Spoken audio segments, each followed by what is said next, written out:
श्रोताओं नमस्कार। ठंड के इस मौसम में छत्तीसगढ़ के अनेक भागों में उत्तरी हवाओं के कारण शीतलहर की स्थिति बन रही है या आगे बन सकती है।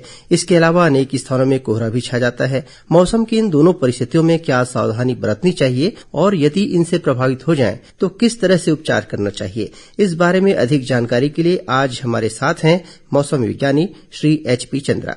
चंद्रा जी नमस्कार। नमस्कार। आकाशवाणी समाचार के इस कार्यक्रम में हम आपका स्वागत करते हैं। धन्यवाद। सबसे पहले हम आपकी यह जानना चाहते हैं कि इस समय छत्तीसगढ़ में क्या कहीं कोई शीतलहर की स्थिति बनी हुई है?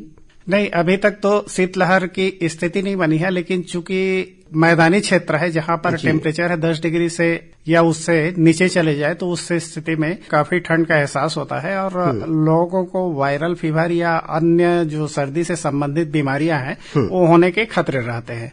तो अभी फिलहाल देखा जाए तो बस्तर डिवीजन है, इसमें 10 डिग्री से नीचे पहुंच चुका है, जबकि उधर सरगुजा डिवीजन है अभी 10 डिग्री से नीचे टेम्परेचर है पहुंच चुका है। जसपुर के डुमर बहार में अभी लोएस्ट 8.1 डिग्री सेल्सियस रिकॉर्ड किया गया था। हम यह जानना चाहते हैं कि इस समय छत्तीसगढ़ में कहां-कहां शीतलहर की स्थिति बन रही है या बनी हुई है? एक्चुअल में देखा जाए तो शीतलहर की स्थिति है जनवरी के फर्स्ट वीक में आता है क्लाइमेटोलॉजिकली, लेकिन पिछले 2-3 साल से देखा गया है कि ये है जनवरी के सेकेंड या थर्ड वीक में प्रदेश में मुख्य रूप से जो नॉर्थ है सरगुजा डिवीजन है या उससे लगे हुए जो जिले हैं उसमें शीतलहर की स्थिति बनता है। अच्छा, सामान्यतः शीतलहर की स्थिति कब बनती है? शीतलहर की एक अलग डेफिनेशन है कि यदि कहीं भी स्थान पर यदि वहां का टेम्परेचर है, एक तो सबसे पहले क्राइटेरिया है कि 10 डिग्री से कम होनी चाहिए। दूसरी चीज है कि जो वहां का नॉर्मल टेम्परेचर है उससे 4.5 डिग्री सेल्सियस या उससे अधिक की अंतर हो, मतलब कमी गिरावट आनी चाहिए, कमी हो। और उसको सीवियर तब हम कहेंगे जब 6.5 से लेकर के 7.5 डिग्री के आसपास तक कमी दर्ज किया गया। सामान्य ताप जो होता है, उस समय का तापमान जो होता है उससे अगर इतना कम हो तब हम शीतलहर की स्थिति मानेंगे। तो ये शीतलहर की स्थिति किन कारणों से बनती है? शीतलहर की स्थिति एक्चुअल में उत्तर से हवाएं आती है जी। यदि हम सीधा बोले कि ठंड कैसे आता है तो इसका एक काफी व्यापक है, ग्लोबल फिनोमिना है।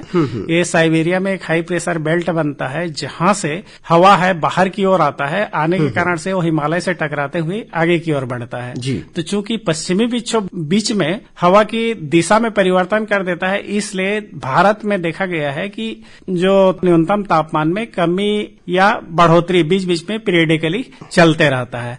तो ये स्थिति रहता है। अब शीतलहर है, वहां से यदि हवा उत्तर से हवा आ रही हो तो उस स्थिति पर इस क्षेत्रों में जो मध्य के क्षेत्र है वहां पर काफी ठंडी हवा आती है, जिसके कारण से तापमान में तेजी से गिरावट देखी जाती है जो शीत के रूप में रहता है। अच्छा, शीतलहर से बचाव के लिए लोगों को क्या करना चाहिए, इस बारे में बताइएगा। सबसे पहले तो ये है कि ठंड शुरू होने के पहले ही पर्याप्त मात्रा में गर्म कपड़ों का खरीदी कर लेना चाहिए। या जैसे ओढ़ने के लिए है तो उसके लिए बहुपरत, मतलब जैसे चादर ही है तो 3-4 चादर है उसका इस्तेमाल करें। बहुपरत में ये होता है कि बीच में एयर के आ जाने से उसमें जो शरीर का ताप है वो जल्दी से लास्ट नहीं होता है। अच्छा, दूसरी चीज है कि आपातकाल के लिए कुछ चीजें हैं जैसे कि जो लकड़ी है या सिगड़ी के लिए व्यवस्था कर लेनी चाहिए या फिर अलाव के लिए व्यवस्था कर लेनी चाहिए। वैसे ही हीटर है, जहां पर अलाव नहीं जला सकते वहां हीटर वगैरह का प्रबंध कर लेना चाहिए।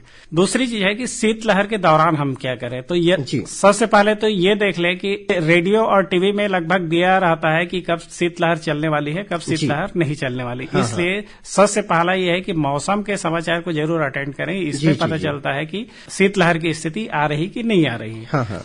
दूसरी चीज है कि हम घर के अंदर रहें, घर के अंदर रहेंगे तो ज्यादा बचाव होगा, घर के बाहर जाएंगे तो बचाव कम होगा। इसलिए यथासंभव घर के अंदर ही रहें, सूखा रहें, मतलब ये है कि कहीं पर गीले ना हो, और गीला हो जाए तो उस स्थिति पर तुरंत कपड़े चेंज कर लेना चाहिए। अच्छा, यदि बाहर जा भी रहे हैं तो हम जो उंगली वाला जो दस्ताने रहते हैं हाथ में और पैर में सॉक्स है वो जरूर पहनना चाहिए। गर्म कपड़े का उपयोग है, करना ही चाहिए। साथ ही मंकी कैप वगैरह है उसका इस्तेमाल करना चाहिए, जिससे कि ठंड से बचा जा सके। कुल मिलाकर के शरीर पूरी तरह से ढका होना चाहिए। नियमित रूप से जैसे गर्म पेय का उपयोग करना चाहिए। यदि हम बाहर से आ रहे हैं तो भी गर्म पेय को उपयोग करेंगे तो थोड़ी सी शरीर को गर्मी मिल जाएगा, जिसके कारण से ठंड का असर कम होगा। यदि हम देखें कि ज्यादा ठंड की अवस्था है, उस स्थिति में उंगली है ठंडा हो जाता है, कान ठंडा हो जाता है, नाक है वो ठंडा हो जाता है, या उंगलियों में फीकापन दिखे, तो ये शीत दंश जिसको बोलते हैं, कोल्ड वेव का हीट लग चुका है। अच्छा। उस स्थिति पर बचाव के लिए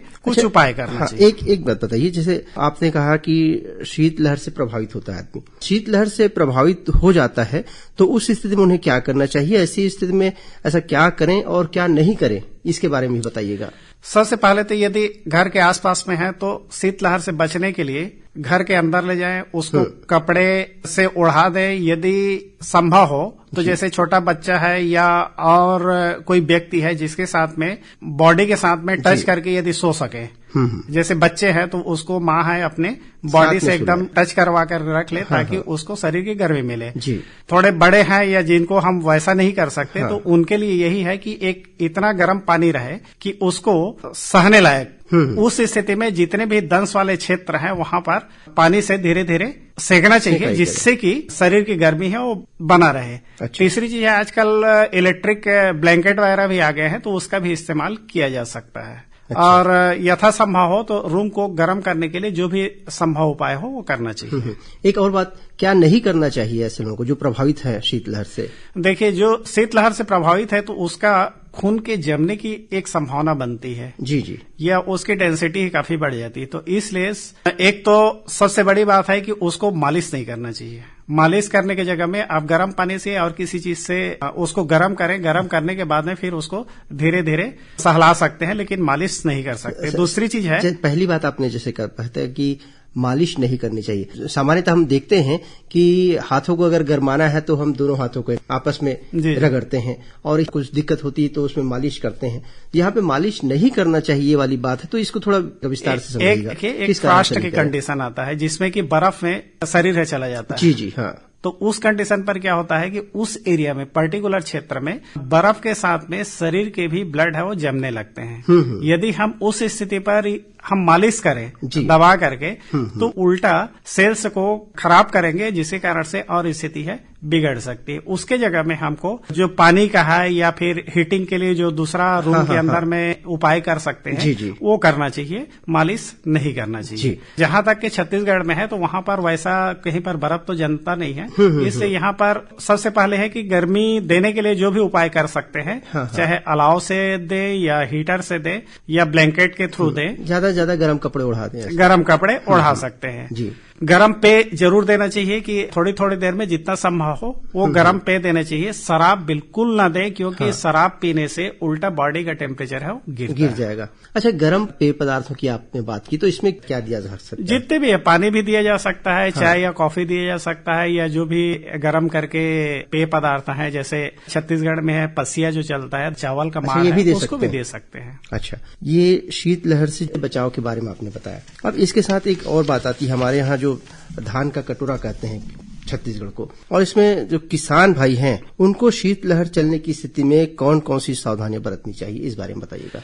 हमारे यहाँ मुख्य रूप से यदि फसल को जो इफेक्ट करता है वो है सरगुजा डिवीजन और उससे लगे हुए कुछ भाग हैं, जैसे कोरबा के कुछ भाग है या बिलासपुर के कुछ भाग हैं, वहां पर काफी फ्रॉस्ट की कंडीशन बनता है। तो वहां पर के लिए ये सावधानी ज्यादा जरूरत है, क्योंकि इधर है लगभग 4 डिग्री से लेकर के 10 डिग्री के बीच में टेम्परेचर आता है। कभी कभी शायद ही जाए कि 4 डिग्री सेल्सियस से बहुत पहले जाता था, जब शहरीकरण नहीं हुआ था। आज की स्थिति में वो 4 डिग्री जाना मतलब काफी आश्चर्य की बात है। तो उस जगह के लिए ऐसा है कि जो भी फसल लगा रहे हैं तो उसके लिए सबसे पहले गर्मी देने के लिए प्रकाश की व्यवस्था कर लें या अलाव जला लें। दूसरी चीज है कि स्प्रिंकलर से सिंचाई करें तो जो गर्म पानी है वो पौधों को गर्मी प्रदान करेगा।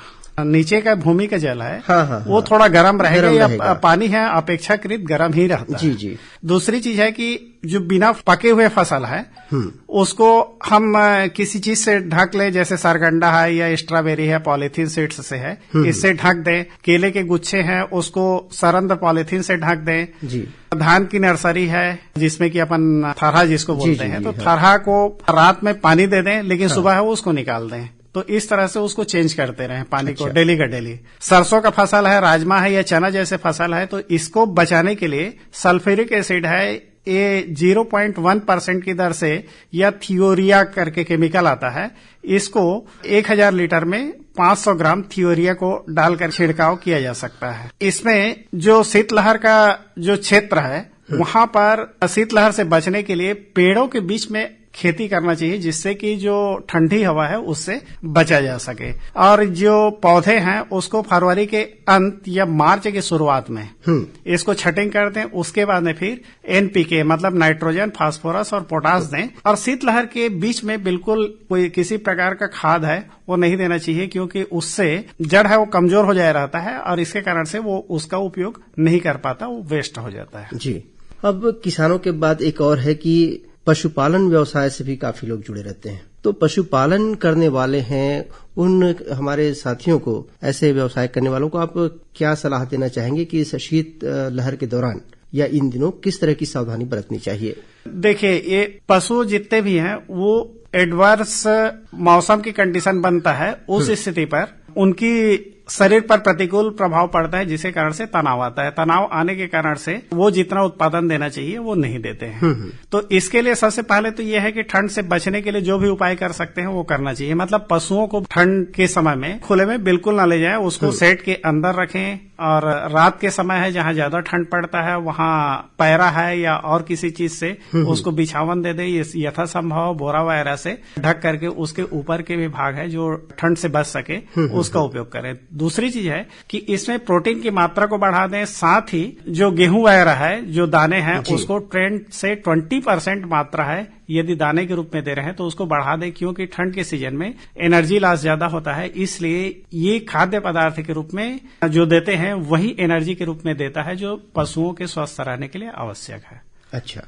अब ठंड के दिनों में कई स्थानों पर जैसे कि कोहरा देखा जाता है, सुबह सुबह उठते हैं या फिर शाम देर रात में कोहरा घना छा जाता है, तो इस कोहरे की वजह क्या होती है? एक्चुअल में कोहरा है, देखा जाए तो बादल है जो जमीन पर आ जाता है, तो उसको हम कोहरा के रूप में जानते हैं। इसके बनने के दो तरीके होते हैं। एक तो है कि टेम्परेचर है नीचे आ जाए, जिससे कि ए ड्यू पॉइंट मतलब जो ओसांग बिंदु तक पहुंच जाए, तब कोहरा बनता है। दूसरी चीज है कि किसी कारणवश जैसे आज पानी गिरा है तो कल सुबह है वो कोहरा बनने के चांसेस है वो बढ़ जाते हैं। तो कोहरा बनने के लिए कुछ स्पेसिफिक कंडीशन है जिसके अंतर्गत कोहरा बनता है। और ऐसा है कि कोहरा जब होता है उस दौरान लोगों को क्या क्या सावधानी रखनी चाहिए?